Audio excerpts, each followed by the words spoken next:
guys? Nathan, Toolbox. This is Claire, one of my cats.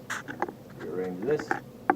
And I just wanted to catch up with you guys a little bit, show you a project that I've been messing with, and kind of share what's been giving me trouble on it and what finally sorted it out. Because again, this ended up being a case of paying attention to the little thing. Why are you biting me? What an ass. So, this is a nice little sleeper hot rod kind of build that I have been working on for a local dude. Really nice guy. Just got back into paintball here about a year or so ago, and got in with some buddies. Really cool group of people. They're always a good time whenever they come down to the field. But so he has gone through several different other kinds of markers and has gotten to the point that he wants to play with some mech stuff. So obviously, having good taste, he chose to go with an autococker.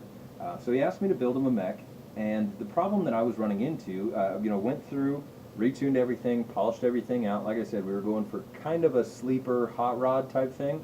That's why we have all the dust black and a little bit of chrome here and there. But wanted to just tune the living shit out of everything to make sure that we were getting all the performance we could out of the components we were using. So full rebuild and polish all the way through. Everything is super, super happy. It felt wonderful. And then I put it together, and I couldn't quite get things right. The first issue that I ran into is that my timing rod was an incorrect length, which on occasion you run into. Me personally, I've got a big old collection of parts. That's what all of both of these cases are. I have several cases back here on the wall. I've got a bunch of stuff back behind the camera. So I have a ton of parts laying around. What do you, no, you hang out down here now. So I've got a bunch of stuff laying around, and the fact of the matter is, with a marker like this that's been around for this long, now you got to stop knocking the camera around.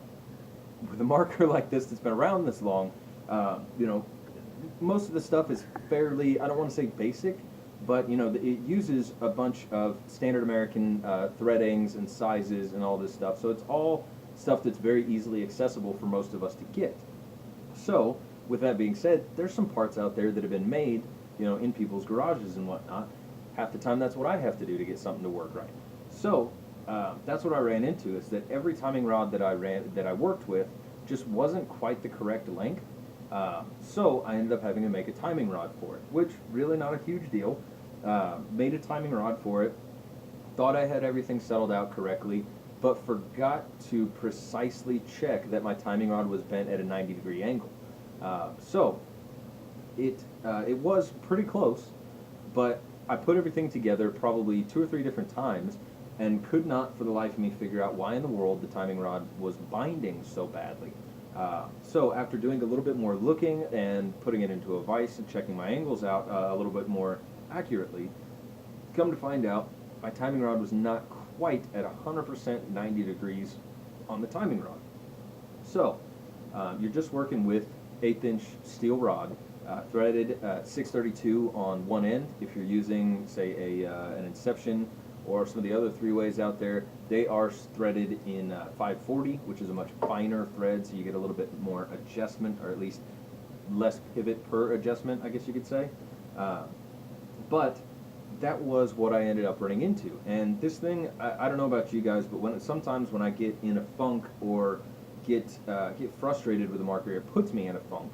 And so I hadn't touched it for a few days, and I finally came down, like I said, and got to double checking everything. Figured out that's what it was, put it into a vise, squared it back up, got everything where it needed to be, and now it's singing like a champ.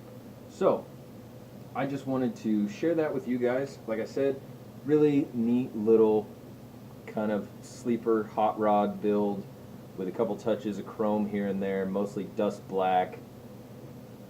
So soon, this is what's going to be shooting you in the face at our local field.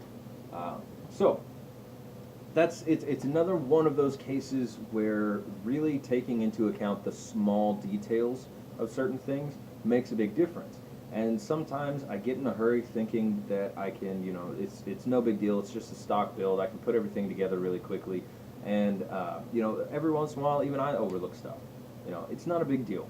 The biggest thing is, and like I've always said, there are 100 different ways that people put these guns together, and everyone has their own way of doing things.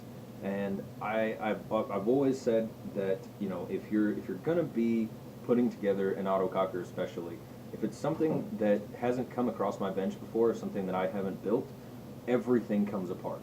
You know, I ripped it completely apart. Every component comes apart and gets resealed, because at the end of the day, if nothing else, if you just open up and check your components, it limits the amount of geese you have in your wild goose chase at the end of when you're trying to get everything timed and everything set up.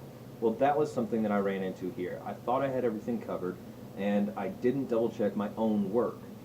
So that's what it finally ended up being. Mystery is solved. So now this thing will be doing some murdering at the local field. So I figured we'll do a quick shooting video. I've only got like 1,000 PSI left in this tank. I should air it back up. But juice is up with no leaks. We've got the bolt flipped right now because we're just teching it. Cocks very nicely. Very snappy. So this is what will be mowing your face at the local field.